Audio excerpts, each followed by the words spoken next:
thank you all for coming. We are down one Jackie today. We'll be back next time. But have Jackie feel better. He pickleballed too hard, apparently. So it happens. But today we're talking about Gremlins from 1984. And I wanted to start with you on our usual round of intros. Tell us who you are and what your past relationship has been to the movie Gremlins. Maybe we'll start with Lisa. All right. So it's crazy. I mean, we were all young when we first saw this the first time. I think I was 13.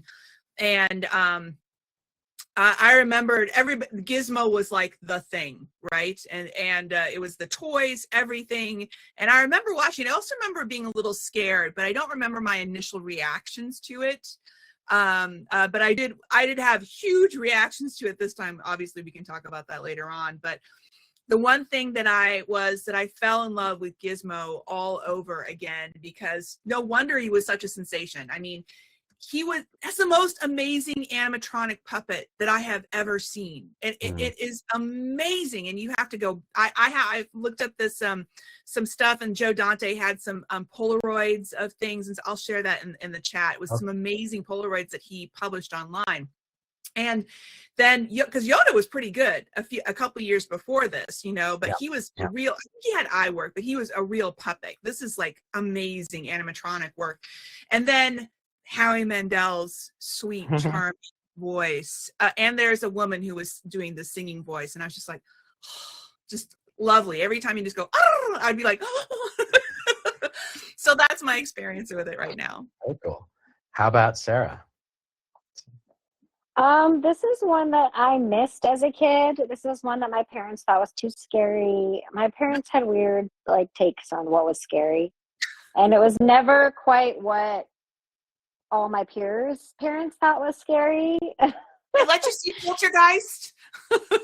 No, I did not see anything like that. I was pretty sheltered. I was also the oldest, so that may be part of it too. But so I never saw this. I think I saw this in college, maybe with Kyle. And Kyle was like, "You've never seen Gremlins?" And I was like, "No." But I did write a story in junior high school because my friend Amy and I came up with this concept of a horror film about pumpkins that carve their wives. Nice. And so the second edition of the story, it was called Pumpkin Party 1. And we did call Pumpkin Party 2 the new patch in homage to Gremlins, the new batch. But I had never seen Gremlins. It was just, it was in the zeitgeist at the time. So this is not my first watch. I think I've watched it 2 or 3 times since then, but I don't have the childhood nostalgia for Gremlins. Yeah. Jeremy. Yeah. Hey there. Thanks for hosting this, Kyle. Gremlins has been on my periphery ever since childhood. I was kind of scared to try it. I remember that there was a commercial for Gremlins 2 in which Gizmo is hiding from Stripe and shaking with fear as Stripe is like, it might have been like a Pizza Hut commercial or something. He was like, and something about that was just really scarring to me. And I didn't, I felt scared to watch it because it seemed scary. I could see being really freaked out by this movie if I was a young kid. I'm strangely familiar with the setting and the set pieces because I, for a couple of years, was obsessed with a Lego video game called Lego Dimensions. And the way it would work is that you would buy actual figurines. And so I bought the Gizmo and Stripe set, and you build the Legos and then you put them on the special pad and they appear in the game. But you can explore the world of where your toy came from. So it was a recreation of this whole film. You could walk around Chinatown, you could go to the school, you could go into the basement and the pool, and so I knew a lot of the beats of it, but I'd never actually watched it. My son had that for a little while. Yeah, it was pretty impressive, all the in-jokes. Like, they spent a lot of time on Gremlins references that no 10-year-old is going to understand. But as an aging child, I appreciated it. Very cool. Karen, back in action. What's your experience with Gremlins? I think you're muted. Let's see. Oh no, we're halfway there. Let's see.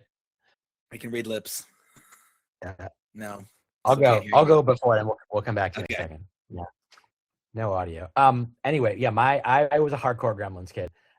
Probably should not have. I certainly saw. I don't know if I guess in the theaters probably was because I'd kind of seen things like Return of the Jedi prior to that. So, but yeah, had the Gizmo figure. Was like hardcore. There was like a period of time where there were like read along picture books and sometimes with like stickers and stuff.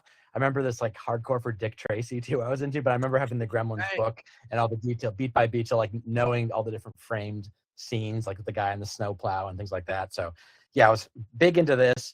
A little bit less so with 2. Like 2 is a wild, insane movie, almost a parody of the first one, but a different thing. But I was never as into it as I was in the first one for sure. Anyway, that's my Gremlin story. Karen, let's try one more time. There we go. All right. Okay, great. Sounds good. Yeah. Cool. Okay. It actually set up correctly the second time. Okay, so watching it back then, I just remember it being, I don't remember finding it as scary back then. I actually found it more terrifying now. And also what I probably didn't appreciate as much then as I did now were all the references to the other iconic sci-fi movies. Yeah. That showed up in the different backgrounds. But yeah.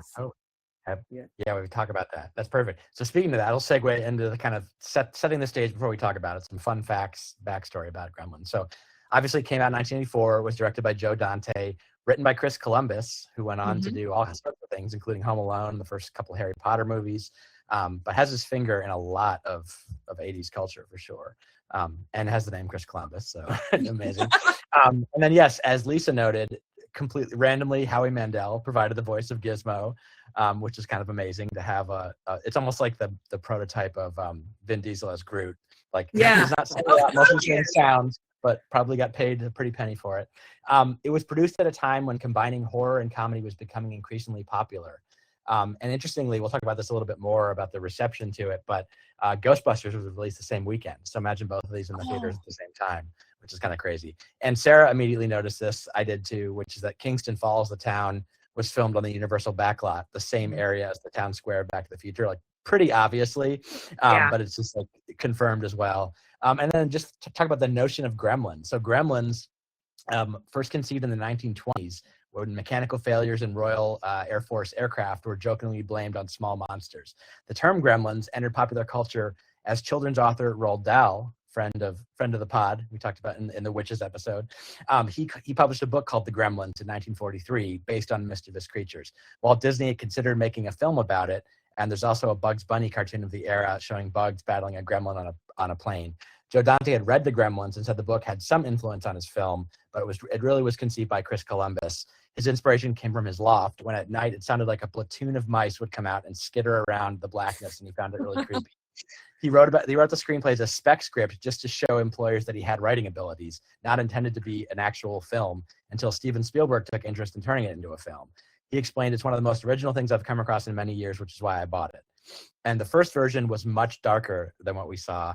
A lot of scenes were cut, including one where Billy's mother was decapitated during her struggle with the Gremlins, and her head thrown down the stairs when Billy arrived. So that's a choice. And then there was also a scene where the Gremlins ate Billy's dog, and they attacked a McDonald's, eating customers instead of burgers. I kind of want to watch that version, to be honest with you. And then a couple of final things. Instead of Stripe being a Mogwai that became a Gremlin, there was originally no Mogwai named Striped, and was going to be Gizmo that would transform into Stripe. But Spielberg overruled this plot element because he felt that Gizmo was too cute and audiences wouldn't want to see that happen. I think Sarah wouldn't want to see that happen either. And then an early attempt before they settled on the animatronics tried to use monkeys to interpret the Gremlins, but it was abandoned because the test monkeys panicked when they had to wear a gremlin head, which is and then I think Karen mentioned a little bit of this. We'll talk about some of the cameos and callbacks, but there are some cameos in the movie too. Chuck Jones of Looney Tunes fame, Bugs Bunny fame, he's the guy when he's writing at the bar, he's drawing at the bar, he says, like, keep it up or that's a good drawing. Chuck Jones cameo. And then when Mr. Peltzer is at his convention with all the weird electronics of the future, Steven Spielberg drives by in an electric vehicle. If you look forward, it's pretty obvious.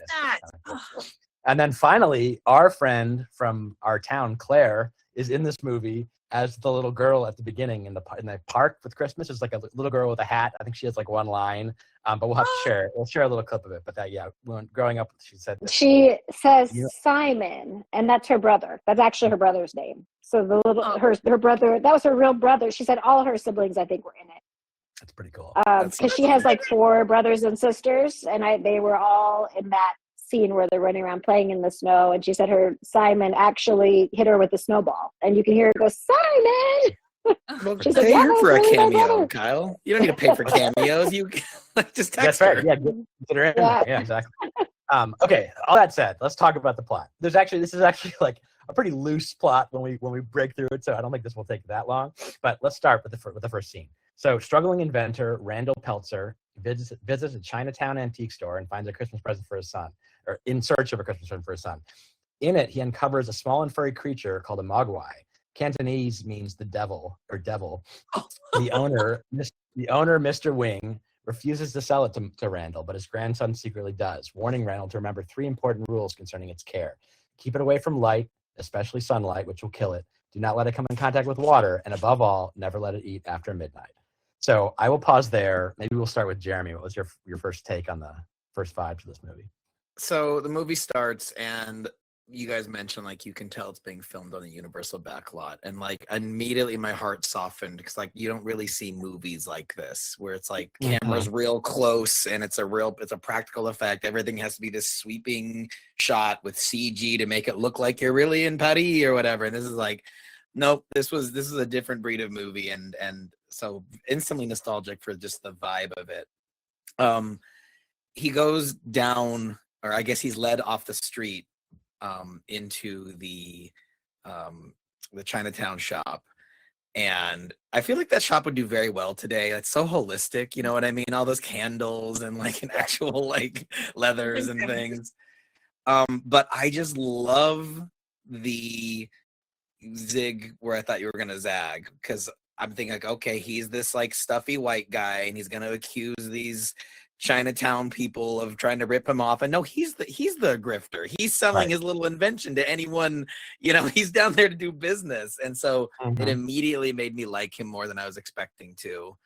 But you know, it's kind of an interesting thing because Jackie and I were just on a walk talking about this movie, and it's like the tone is a little hard to read because like who exactly are we making fun of? Right. Are we making fun of foreigners? And, you know, this movie is teaching you to be afraid of what's unknown. Are we making fun of, American? Yeah, xenophobes. Or is it both? Maybe it's both. I don't know. Yeah. But I don't know. I just, the moment he started selling his little bathroom buddy, I'm like, I'm in. Okay, Gremlins, you got me. Like, nice. How about Karen? What was your initial take?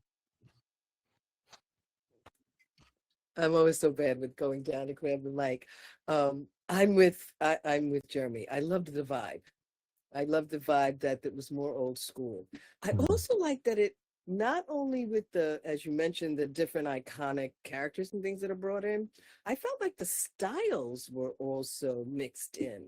Like for me, it felt like Hollywood gumshoe start. Yep. You know, with the voiceover and everything, not actually a horror movie. So I like that the mix of the different art and film styles also. And I like the way they start from the beginning. It's just that squeak in the background, right? You know, when they start the whole thing, they let you know this inventor isn't going to succeed. So what is the movie really? Yep. But yeah, so I'd say I liked the style. Yeah, I'll just leave it there. So the style from the beginning. How about Lisa? Well, yeah, so I had turned it on and I was doing a bunch of things we were decorating the tree last night when I put it on, and I was like, I don't remember it starting out this way. But I love Hoyt Axton. I mean, how can you not love that voice? I mean, it's amazing. And he just walks in, he's kind of like just a bumbling American who's trying to sell his products, and he's like, oh. But it was, like, my husband was like, he was watching it with me, and he was like, he's gonna take that thing with him. And I was like, yeah, that's the movie, babe. So, you know, antics ensue. And it's like, it's so crazy because the minute you go, I've got the 3 rules, then you've got, Chekhov's 3 rules, because that's what's going to happen throughout the movie. And I was like, okay, we're in for a wild ride. And that's like the first scene, right? Okay, I'm not going to talk about the next scene, but I was like, okay, cool. I know where we're at now, and we're going, and I love Hoyt Axton. There you go. Yeah, I liked his like immediate like Harold Hill caliber performance, like as rolling in like in Music Man. He's got all his things, he's got all his talking points, which was great. I loved his energy to start off the bat too, as well as I'll turn to Sarah in a second, but this was obviously supposed to be Chinatown. We went to Japan this past summer and like went down an old subway station kind of a thing that was completely this vibe, like had been like a forgotten alley type situation with weird old shops. So it was like, pretty cool to see Awesome. that in the movie. How about Sarah? What was your take? Well, I agree with Lisa. I love Hoyt. What's his name? Hoyt Axton. I was like, who is this guy? He looks so familiar to me. I still haven't really figured out where I knew him from. I mean, he's mainly a musician, I guess, when I was like Googling him. But I found him so likable. Like, I didn't remember that on previous watches, but I just thought, I just like this guy, even though it's like, he's kind of like the crazy inventor trope, kind of mixed with the salesman trope. But there's just something very likable about him. I thought, you could put this guy in anything and I would watch it. I think he feels very sincere. And like, I just really enjoyed him like throughout the movie. We definitely started out strong with the classic 90s, 80s mystical Asian. Like if anything crazy or mysterious or magical has to happen, it has to be in like an Asian, there has to be an Asian connection. There has to be a mystical Asian character that curses you, or, you have to go in some Asian back alley. And so that trope is very big in like this era of movies, which like, I guess it is racist at heart. I don't feel that this movie's core is that way. You know what I mean? Like, I didn't get a negative feeling from it. I think it's just one of those like, oh, like we need something mystical to happen. And Americans don't know enough about Asia, so we'll just throw in, you know what I mean? We'll just we'll just make the magic happen in Asia because like, it's a place that seems like so distant from like most Americans' lives that it's like magical. I think that's the basis of it, right? And I don't think it's intended to be really, overtly racist, but it can kind of, Sure. in different interpretations, like different shows and movies, it's like it kind of goes more that way. It feels a lot softer in Gremlins. Yeah. Karen. I think Karen wants to say something. Yeah, only because here's the thing. I think if there was the racist part in it, for me, it was the complete opposite. It was about ugly Americans. Yeah, for sure. Yeah. And it kind of closes with that statement, actually, for me. And so I didn't feel any, and I mean, each of us has our own opinion, so it's not right or wrong, but I didn't feel, because you know me, I'm the first one to go, ooh, that felt a little. That one didn't feel, it was more like the wise Asian was trying to tell the American, you don't want to do that. And it became about money.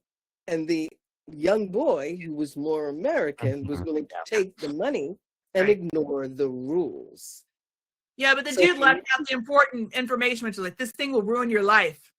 Yeah, They could have asked questions. They didn't ask any questions. Yeah, and I mean, the Asian guy, right, the Chinese guy, gave him the rules. And what's interesting is Hoyt, he took them seriously. Right. He took them seriously.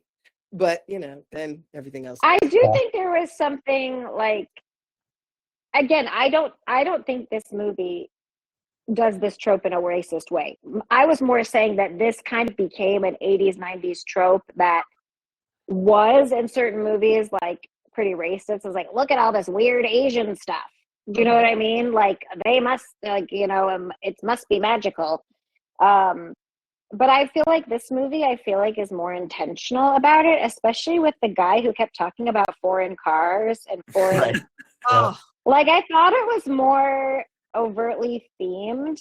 Do you know what I mean? Like I'm not sure exactly what it was saying, but I liked that theme was kind of echoed through that character who kept talking about like, oh, foreign junk, right? Mhm. Foreign cars, foreign that, you know, I just thought that was kind of interesting. Yeah, more of the American exceptionalism thing. Yeah, Mhm. that's right. Yeah. Exactly. Yeah. Okay, moving on. Next scene. So, in Randall's hometown of Kingston Falls, Billy works at the local bank, but fears that his dog Barney will be put down by widowed miser Ruby Deagle. His father returns and offers him the Mogwai, now named Gizmo, as a pet and informs him of the rules. Gizmo is friendly and docile, but when Billy's friend Pete Fontaine, Corey Feldman, incredibly, accidentally spills water on Gizmo, 5 more Mogwai spawn from him, a more mischievous sort led by the aggressive Stripe, named after the white and mohawk tuft of fur on his head. Billy shows one of the Mogwai to his former elementary school teacher, Roy Hansen, spawning another Mogwai, whom the latter experiments on. So I'll stop there with the setting of the scene of Kingston Falls. What was your take, Jeremy, on this first part? Well, first of all, you cut out the part where we see Corey Feldman's character is like helping his dad sell Christmas trees, and so for like the first several, I want you to know, Kyle, I was trying to talk Jackie into letting me ruin our Christmas tree and just put it like through my shirt so I could just be the Christmas tree kid. But we ultimately decided to not undo all the work we did yesterday for a gag. But I wanted to do it for you. I just, I think it was Karen was talking about the puppet, and the movie does a really clever thing where they don't show you what the Mogwai looks like until the main character's seeing it for the first time. It's all little chirps and in the shadows and stuff. So then, we see him when he sees him first, and we're kind of connected to the scene and connected emotionally to your protagonist, and it's really effective, and I have a hot take. Okay, on Gizmo.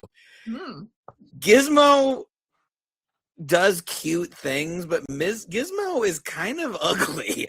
There's something, it always has these faces that are just like, and it's like, and the animatronic is not like able to change expression, so Gizmo is just kind of like constantly like having.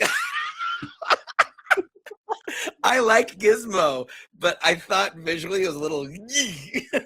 I'm eager to see if the puppet gets better in the second movie. That's a bold statement. Sarah, I got to go to you. I know you're a big fan. What's your take? A on that comment and B on this part. Oh, well, I think Gizmo's adorable. So no, you can't. There's so many different faces, though. Look at the article that I put in there. Let me click on this. You know who I also think is adorable, though, is Phoebe Cates. I just think she's so cute. I love her. I love Phoebe Cates. I think she elevates everything she's in. I think she's such a cute little girl. I guess she's not a little girl. She's a woman, whatever. This whole beginning, I really liked. It just brings in so many elements that I enjoy. You have the Mrs. Deagle. You have her little theme. I forget what her theme song is. Does anybody remember it off the top of their head? I was singing it last night. But it was like something like that. Like it was a really great theme. And I was telling Kyle, I'm like, I want that theme song to play like when I walk into my classroom and my students see me as this whole bag rolling in. I was like, so I loved that. I love toadies. It's one of my favorite tropes as well. So of course I love Judge Reinhold as the like bank toady. Who's like grinding in 80s culture. He's like, we're talking cable. Like, I was like, oh, yeah. I thought it was pretty stupid that he brought his dog to the bank. I was like, come on, kid. Come on. But that kid, he's super cute, too. Like, he's just a cute, likable. I feel like the casting was really good in this movie. Like, I feel like this movie could have really gone sideways if you had either bigger name actors or, like, who were just playing it too seriously, or if you had just kind of hired like cute young actors who weren't really good. But it's like I feel like everybody was really sincere and gave like a good performance and was really actually sincerely likable. And for me, like that made the movie a lot more enjoyable than it would be otherwise. So that's kind of my take on the whole setup. And I loved kind of like the small town setup with all the like small town characters and like all that. I don't understand why they don't plow their streets. Like there's a layer of snow on everything. And then they have a snow plow. There's a snowplow scene. Plow your streets. Hello. It's not actively snowing. I don't understand. I do like though that it's like, oh my god, he's such a free spirit. He brings his dog into the bank, and it's like now you can't go to any restaurant without someone having their dog for no reason. Like it's just like it's weirdly prescient to the society. Bring the dog, whatever. It's just hanging out. And I don't know if you're jumping ahead, but like when Barney attacks Mrs. Deagle, very satisfying because could you really just openly say you're gonna kill someone's dog? Like torture it, you're going to torture it to death. In the 80s, could you just say that in a bank lobby and everybody like, well, yeah, that's her right. Like what?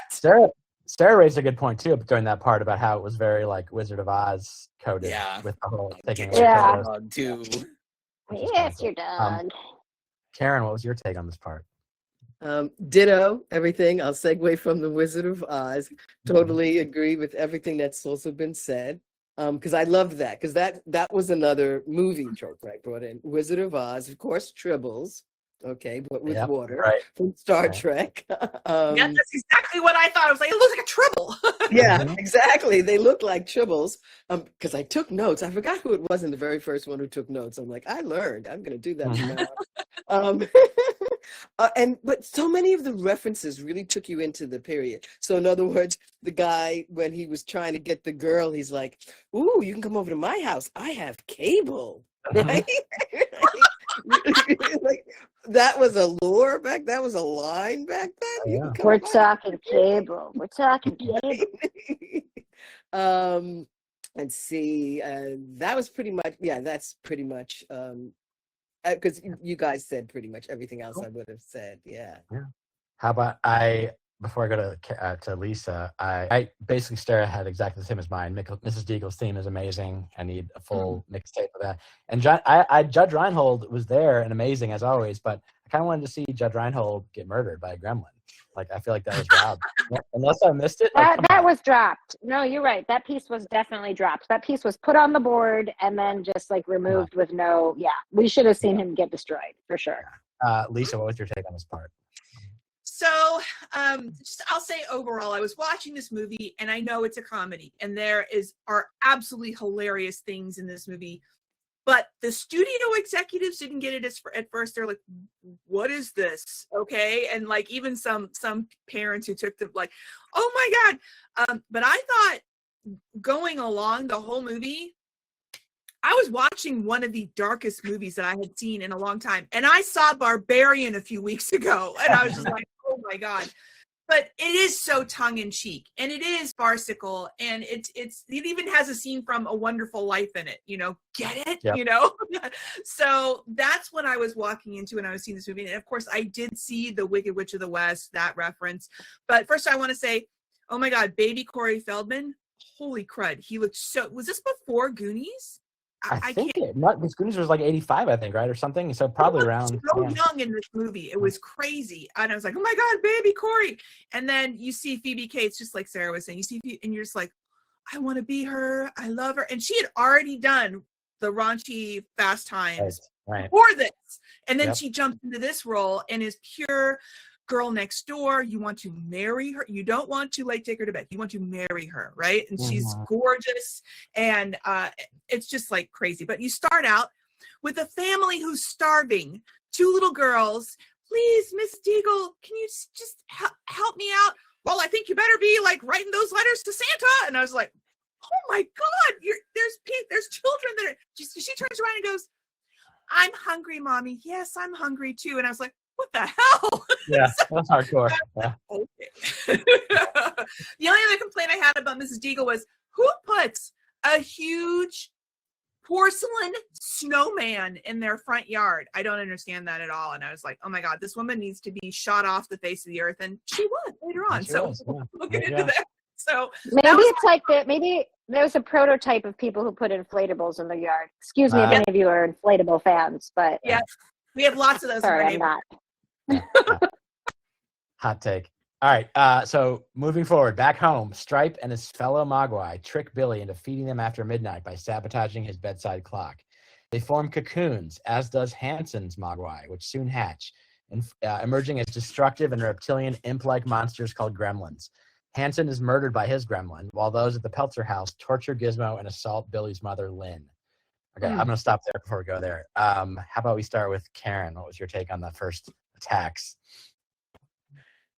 I love that Mom was like, F you, you are not getting my house. She was like, she didn't care, like, throw them in the bowl thing, you know, the food processor. She was ruthless. I loved it. I loved that part. I had to cover my eyes because I thought it was gory, but I loved that she was ruthless there. So that's mostly of course, with the whole cocoons and everything, because I was writing down what movies it reminded me of. That was a little Body Snatchers for me. Yep. Yeah. So that was a little Body Snatchers. He kills scientists. I was like, Mom wasn't effing around. Get out of my kitchen. Okay, so we just went there short. Okay. Yeah, exactly. I was going to say, too, to echo on that, too, also a big homage to Alien with those eggs. Very alien coded for sure. Aliens, another movie where I had to cover my eyes most of the movie. Exactly. Also, the microwave, to me, most iconic thing. I remember that as a kid. Still remember it. Like just the micro scene is intense. Jeremy, I'll go back to you. It's wild because I feel like everyone's like their kind of jokey Christmas movie discussion is like Die Hard. You know, Die Hard is a Christmas movie. I know it's really violent, but it can, and I love Die Hard, to be clear, but like this movie is blatantly Christmas and blatantly horrifically violent. Right. It is. Right. It kicks up a notch. Like the first one, the teacher is torturing Gizmo. It's real, like you see him shaking in pain as he extracts a lot of blood out of his little cutesy little paw, and it's like, oh, did he just kill that teacher's dead? He kills the teacher.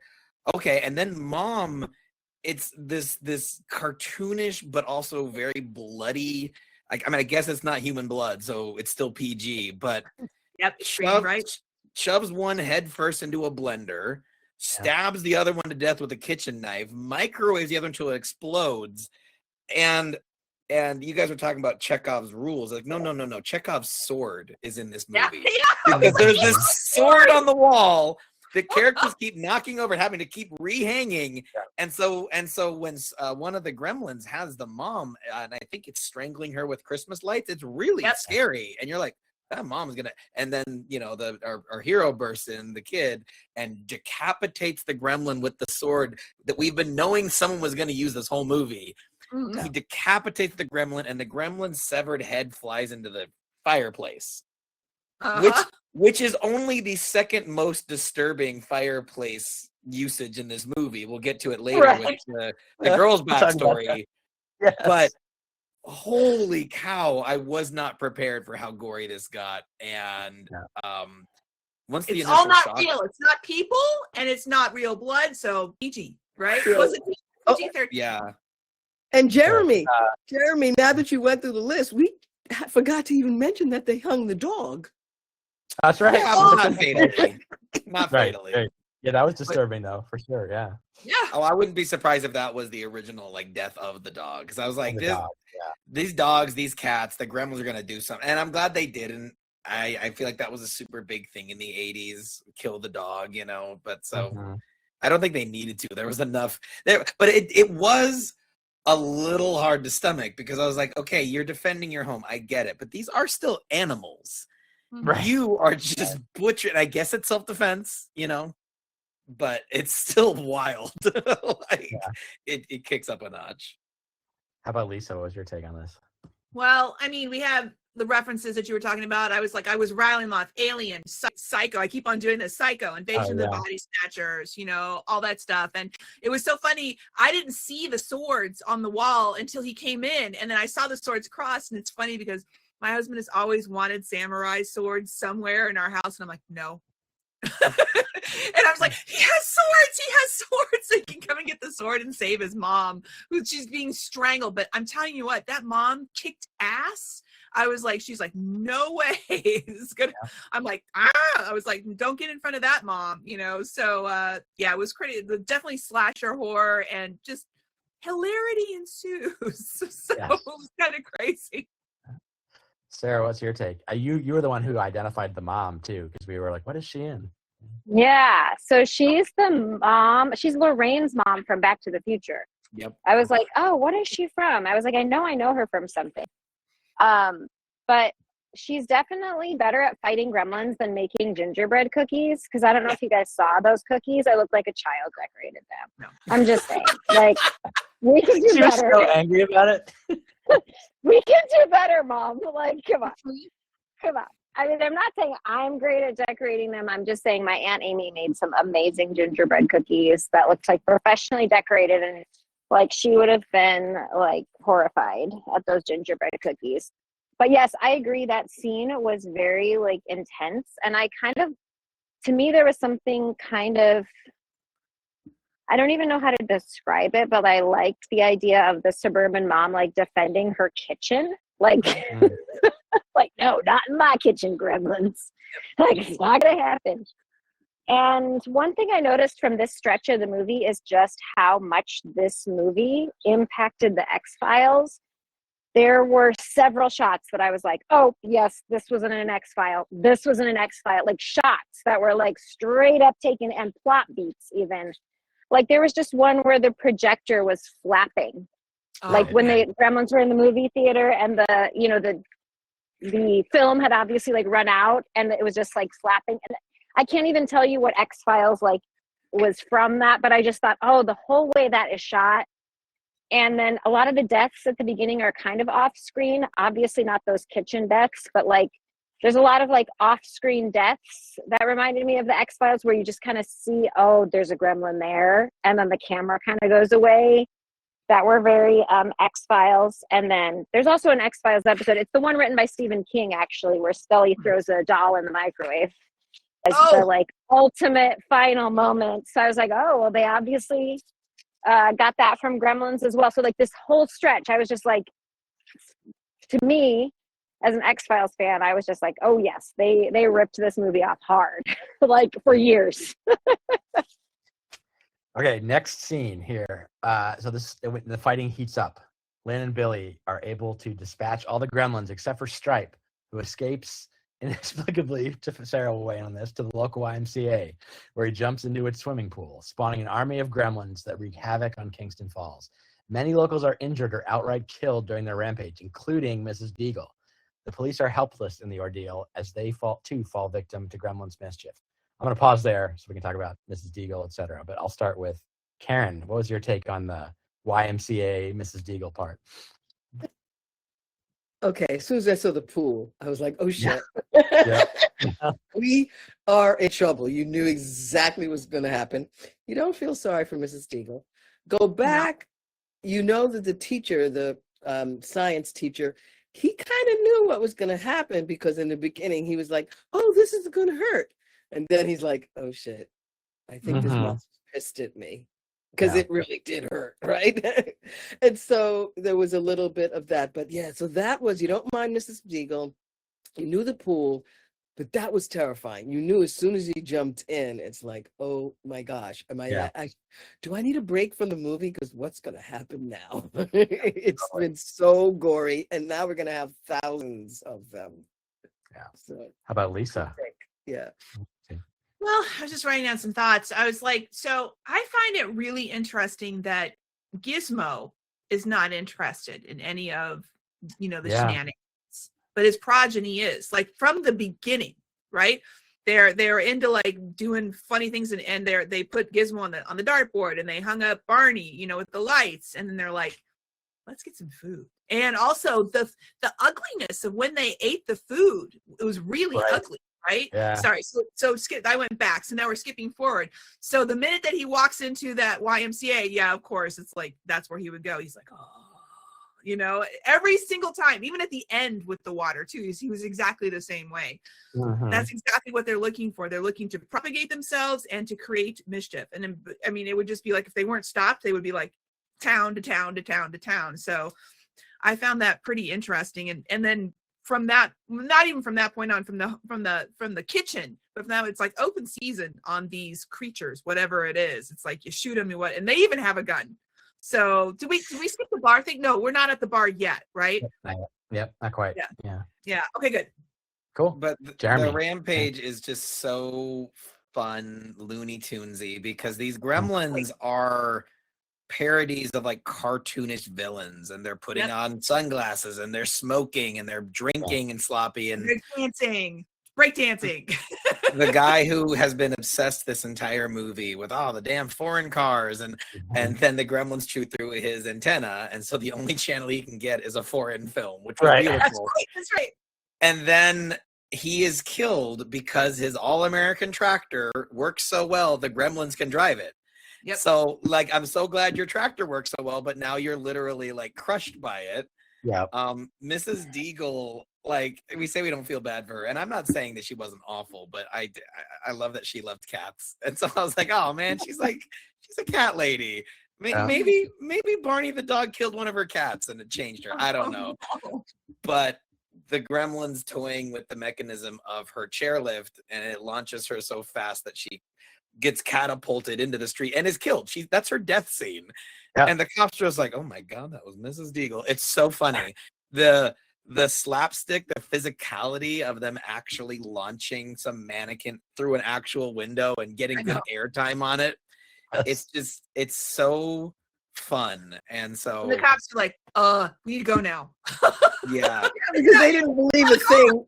They just wanted to ignore it. But it also takes back to, so Jeremy, were you upset when the house fell on the wizard in the Wizard of Oz on the witch too? I mean, well, talking about Wicked, I mean, yeah, I don't know, like, because in a way she's she's upside down with only her feet showing. So in Wizard of Oz you see the feet under the house, right? But in this one you see the feet from the chair of the steps. But just more. But I was like, oh, did you also feel sorry for her?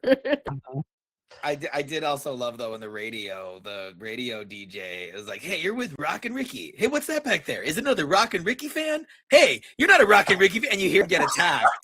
It's so funny how he keeps referring to himself in mid-assault by the third person. And so then later in the movie, he was like, it's been a tough night for Rock and Ricky, but I'm still here, goddammit. I was like, yes, Rock. I would watch a Rock and Ricky movie. I want to know what he went through. Yeah, it's just POV. Because he comes back again. He comes back later again. Oh, he's a survivor. Rock, you can't bring down the Rock. Come on. No, you can't. Sarah, I don't know if you're on mute or if not, I'll skip you, but I'll give you a second. I'm here. I'm just out walking the dog. Okay. So this section, I really think Mrs. Deagle's death was the pinnacle of the movie for me.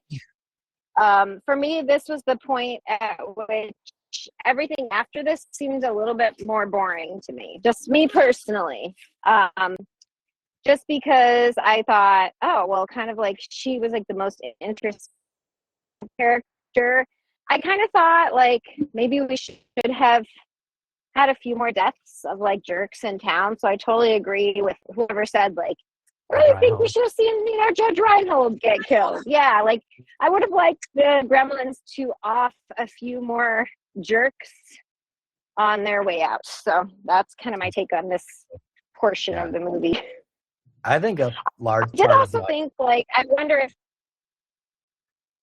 I was just gonna say like I wonder if there's a metaphor to teens in this section, like teens kind of taking over, don't feed them after midnight, they get all wild and unruly. I don't know. You know what I mean? Like, I feel like there's something there. Yeah, could be. I think Mrs. Deagle going up the chairlift is like one of the things that turned me into who I am today. It means so much to me. Like, I was so obsessed with it. My grandfather had a chairlift installed, and I have a video. I don't know where it is, but I did like a Mrs. Deagle reenactment going up on it. So I'll find it. If I find it, I'll add it to the. Fantastic. But yeah, one of my favorite things of all time for sure. Okay, moving forward, because I know Sarah's going to have a thought on the story, which is almost towards the end.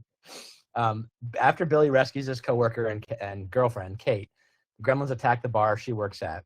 They seek refuge in the bank. The latter discloses her father went missing on Christmas Eve when she was 9 years old, but was then found dead in their house's chimney several days later.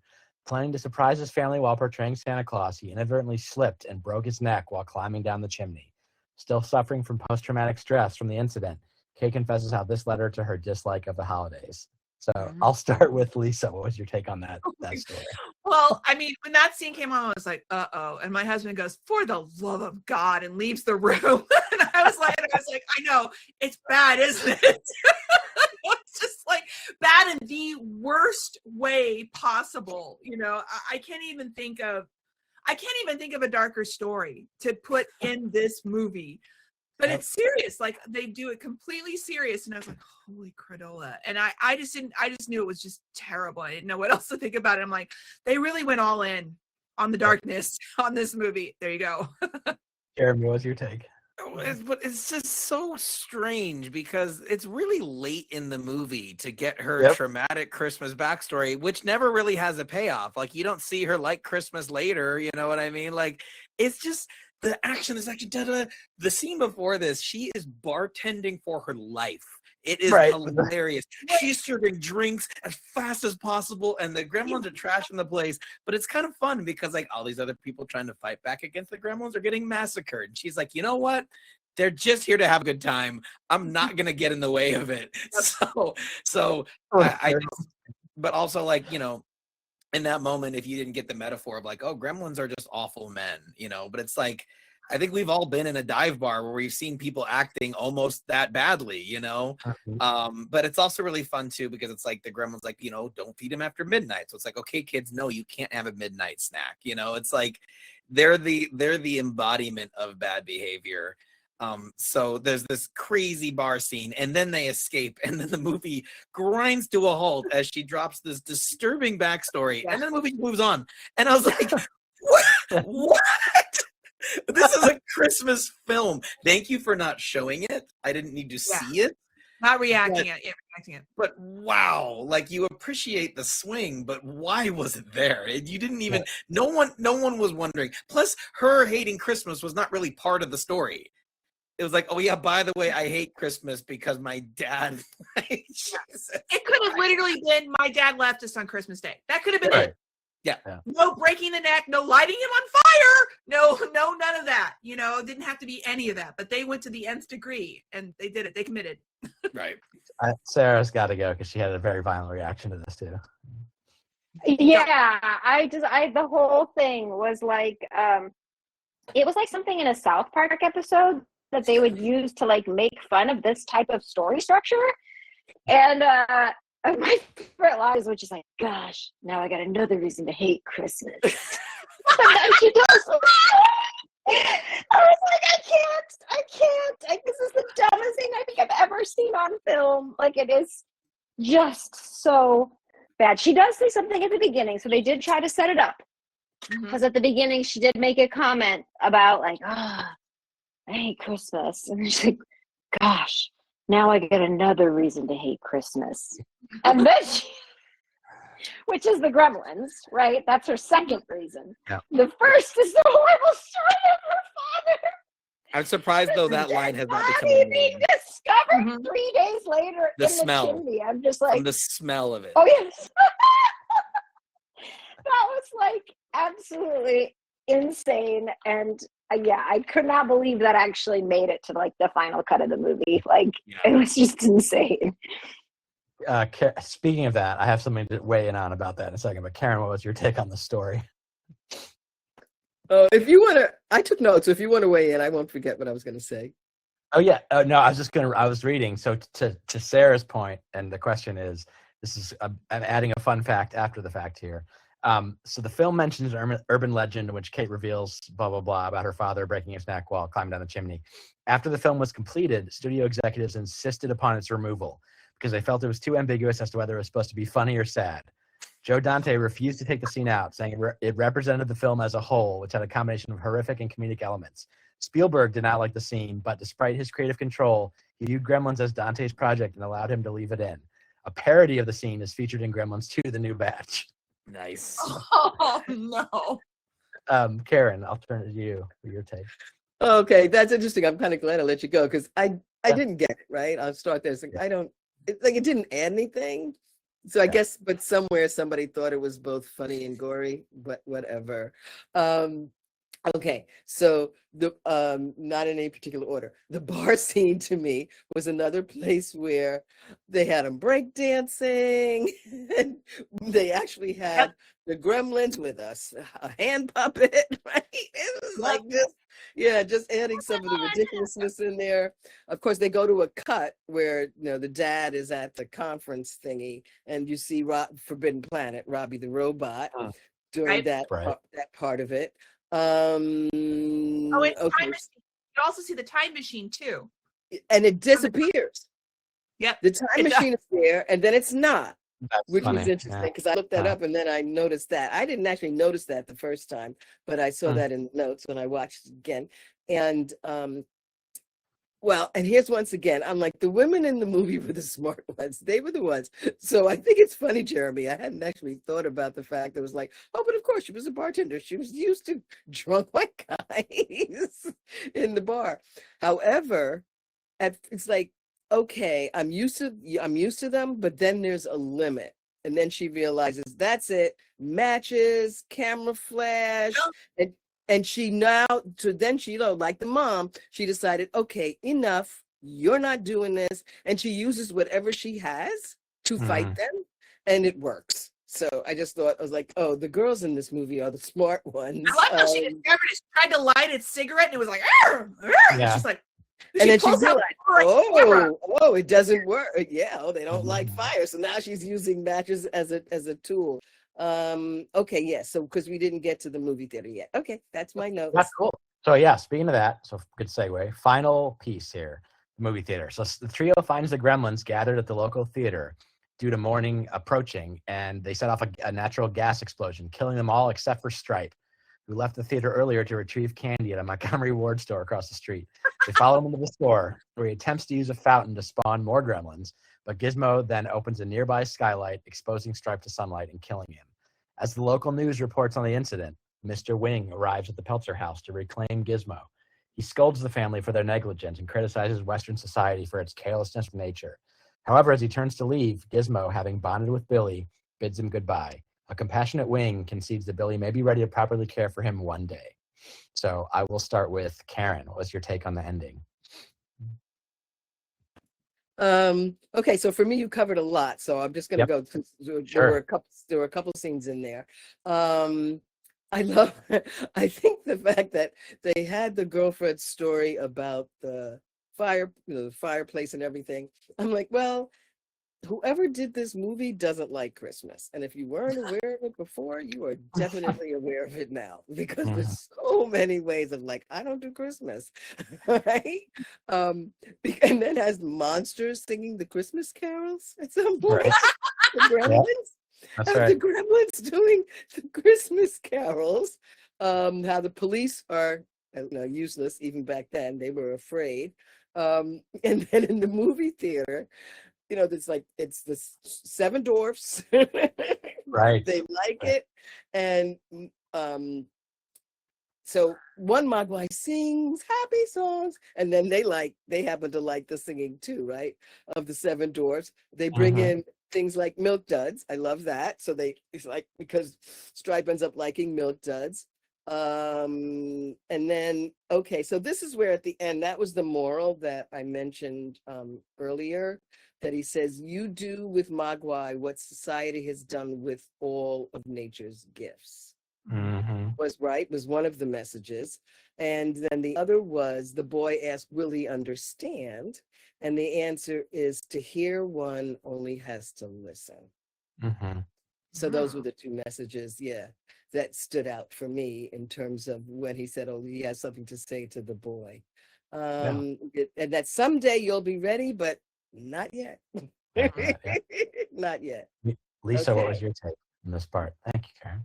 Well, how can you not love the movie theater scene? First of all, I was like, how did they get the rights to Snow White in this? This was at the time when Disney didn't open up there was the vault door. Yeah. Totally. And I was like, what the hell? Maybe they were getting ready to do that. I don't know. And I loved how much they loved watching that and saying, hi ho, hi ho. They sang along with that. That was crazy. But they I felt that that it seemed the whole turning on the gas and the fire thing seemed very, very unsafe, especially as he's like in the building still and lighting something on fire. And I was like, oh shit, get out of there right now. And then I read an article where who's the actor that plays Billy, said it wasn't really safe at that time. And he's like, it was so hot, I felt that my eyebrows were burnt off, and it blasted out windows a mile away in a Universal building. That was that huge of an explosion. I was like, oh my God, that's craziness.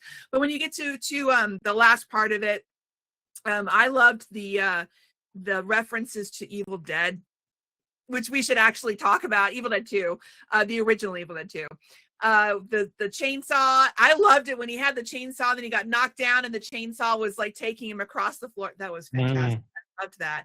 And then the very last part where he gets destroyed by the sunlight, and it really looked like a lot of those special effects from Evil Dead 2, which were, they didn't even have like this much of the money that Gremlins had in Evil Dead 2 to do all those effects. And it was really, really crazy. But the whole thing at the end about the lessons learned, I felt that was very I was like, okay, all right. You know, I did love that guy. I loved the actor that came and took him, and my husband was like, yeah, he kept him in a box. What the heck? And I'm like, no, I was like, listen, they talk to each other. They could actually have a language together. He loves him, you know? And I was like, and he goes, and I'm like, I fell in love with Gizmo again, you know? But I felt that the lessons were a little bit like, you stupid Americans. And there we go. That was the end. How about Sarah? Oh yeah, go ahead, Jeremy. Yeah, go for it. Well, I was gonna say Evil Dead 2 came out 3 years after Gremlins, so it was probably more of like, right? Oh Didn't that blow your mind, Lisa? So I think they took a page from yeah. So I think they took a page from Gremlins, which probably took a page from Chainsaw Massacre. You know what I mean? But you're right. There's so many little throwaway fun moments in this final act of the movie where it's like, I just love the comedic beat.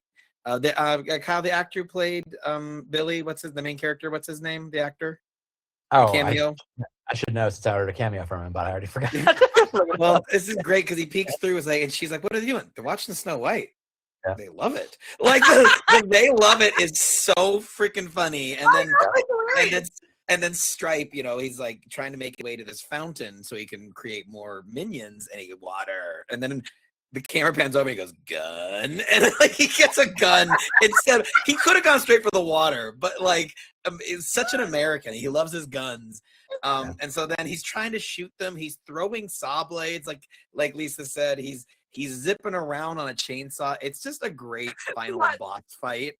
And you know, we've seen the rules all be broken, right? We've seen what happens if you get them wet. We've seen what happens if you feed them. What happens if sunlight hits them? It's gruesome.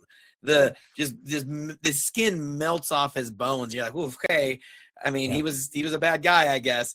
But then when his skeleton comes after them for one final lunge, I was like, this is just a full-on horror movie.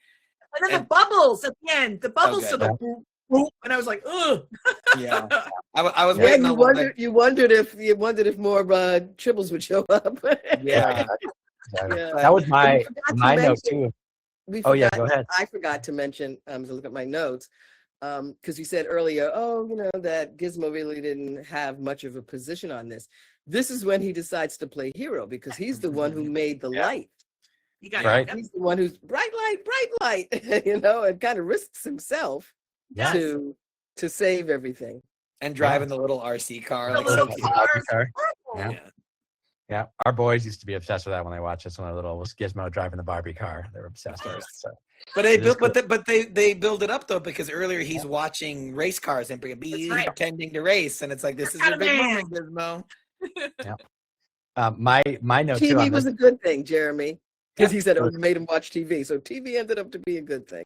That's right. This was like obviously there's movies that have done this far before this, but like as a kid seeing this when I guess I would have been like 6. This was the first memory I have of the hero's not dead, he's going to pop up one more time trope, which was like, that's what kind of introduced it to me. So I always remember it like, oh, this is when Stripe popped out of the fountain. This was the last one. Yeah. Sarah, what was your take on the ending? I think she's here. Oh, she's here. I love the ending in the store because I feel like I love the idea of finding horror in the mundane. And I think that is, again, where I see X-Files being inspired by this movie. Because when you think about it, all of the set pieces, they're just like homes, movie theater, stores. It's all the schools, these like really recognizable locations. And all the kills are taking place at these, like, other than the one gun and chainsaw sequence, but even then, it's like they're at like a home goods store. So it feels natural to the scene. Like, I love when he's throwing the saw blades at him, like the table saw blades. And like, I don't know, there's just something about the like finding the horror in these like ordinary settings that I thought was very reminiscent of horror that I like, which is like, what is the thing that could be in your vents or under your bed or like that you're feeding that you shouldn't, you know? And I love that. I love the idea that strange things could be around us that we don't even know. It's like one of my favorite sort of horror. Yeah, I love it. So yeah, I loved that. I loved, of course, I felt the movie was getting a little bit boring at this point. So to bring in the cars I really liked the introduction of the vehicles in the final section. So I enjoyed that. I did think that, okay, so here's where I thought I get a little into the mystical Asian trope. The guy, he didn't even drive to their house. He just like walked away in the snow. He walks Like, straight. what? He just walks off through the snow. Yeah. Like, he doesn't have a car because he's an old Asian man. So I was like, he's gonna walk all the way to San Francisco Francisco. That's right. Yeah. I know, it's just very strange. Yeah. That's where I just thought it got a little bit okay. But All yeah. right. So, all right, to bring us to a close here, let's start. I have a few reviews and rankings and feedback on this movie that when it came out. But before that, let's talk best and worst parts. What's your favorite part of the movie? What's your worst part of the movie? How about we start with Jeremy? Favorite part of the movie is probably the kitchen fight.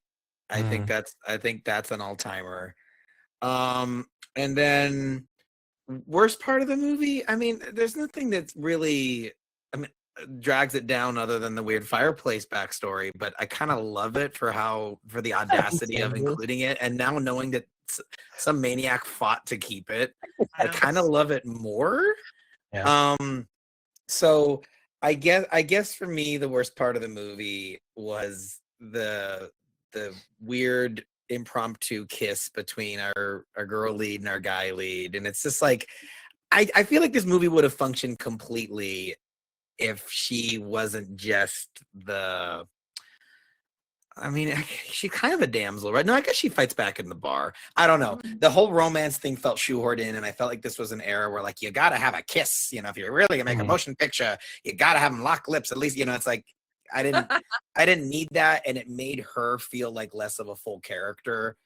Because have they even gone on their date yet? I guess they've been through a lot. I don't know. I rolled my eyes at it. That's my bottom part is just the shoehorned in romance that I don't think really served the story.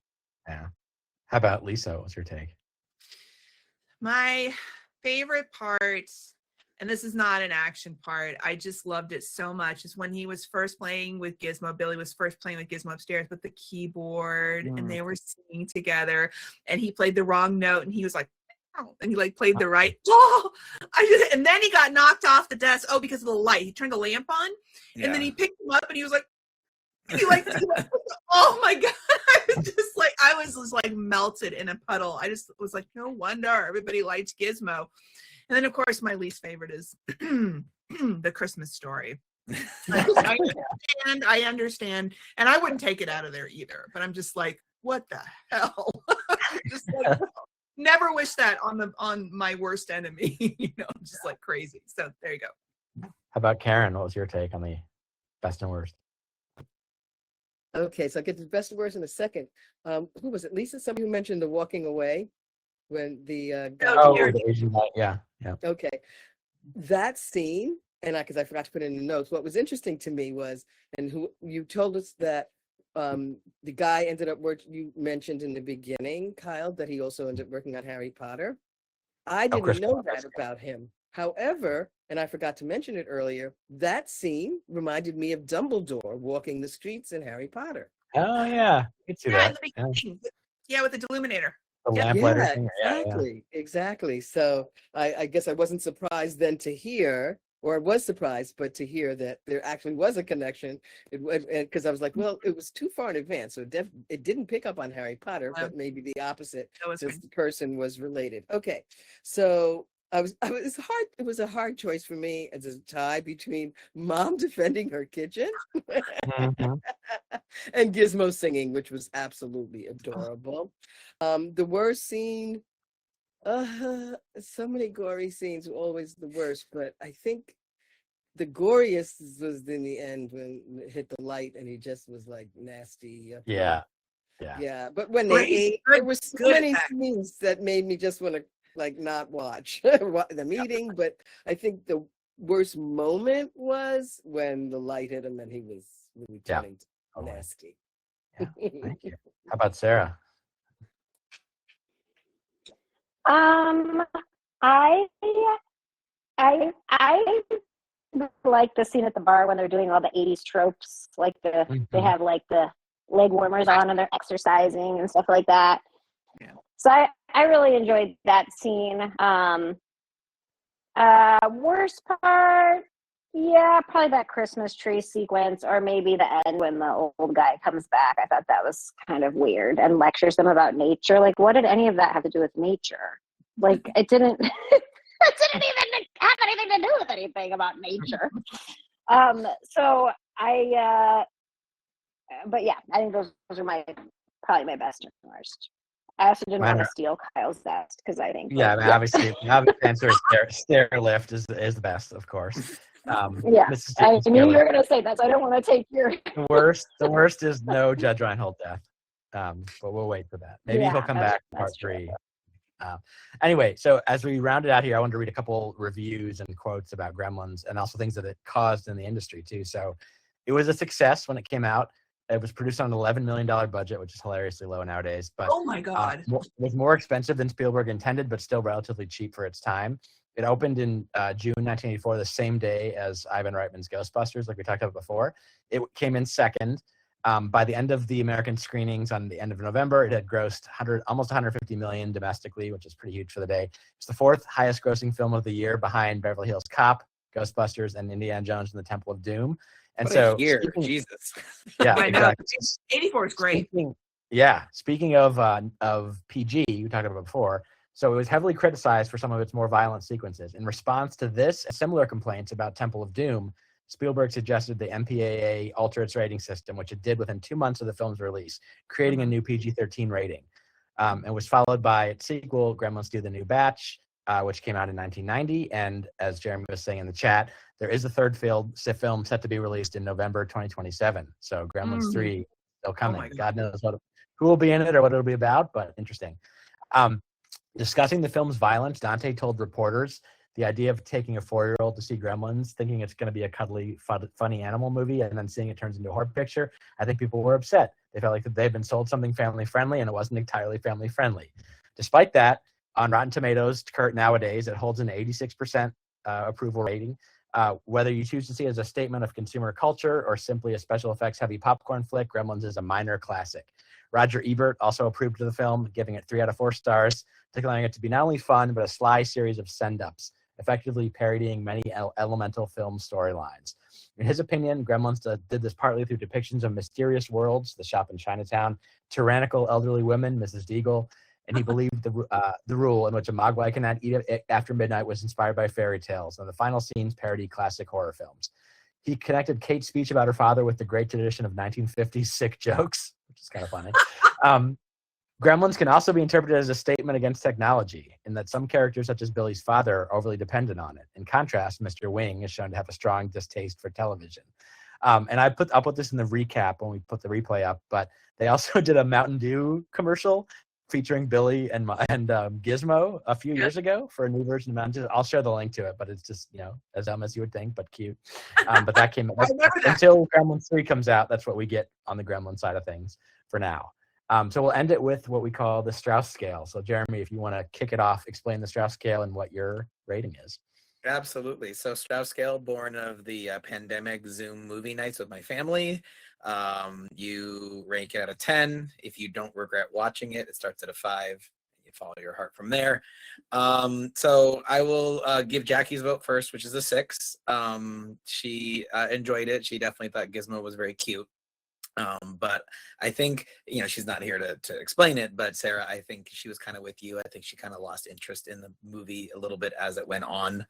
I am going to give it a 7. I think that this is super fun. I don't know how long it'll be before I watch it again, but it definitely, I'm very happy that it's in my Christmas movie rotation, because it is wild to have something be so overtly Christmas and be this violent and this twisted, and it's really fun. It's kind of curious that it's only now are they going to make a third one. Like, it feels like we've gotten weird reboots of so many things, and this is somewhat beloved or whatever.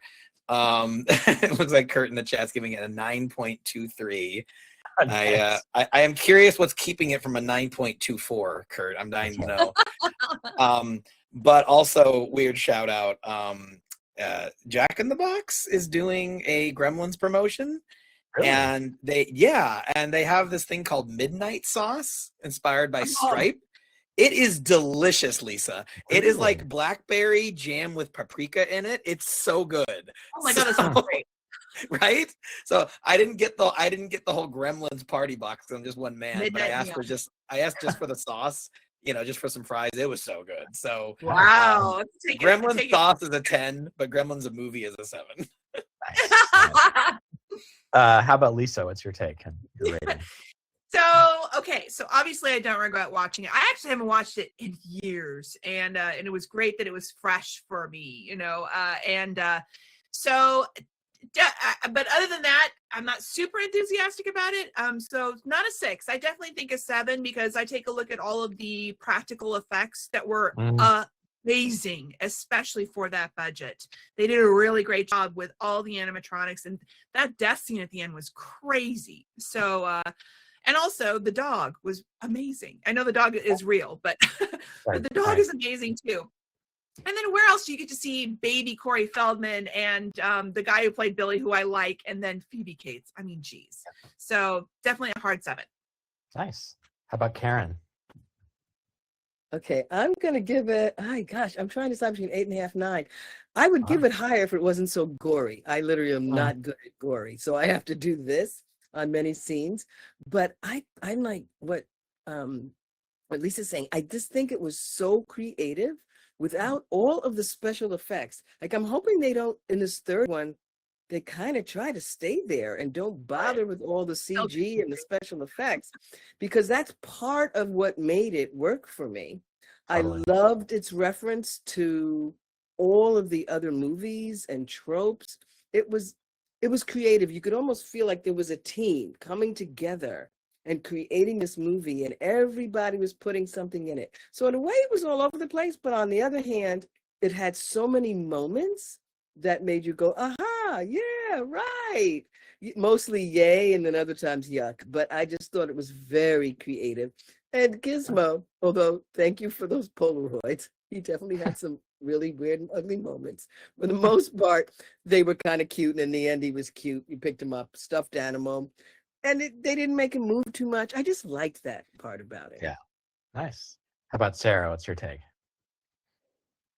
Well, I also would give it a 7. I think it's not, I think I missed the zeitgeist on this one. I didn't see it in that kid age where I would have been like, oh, Gizmo.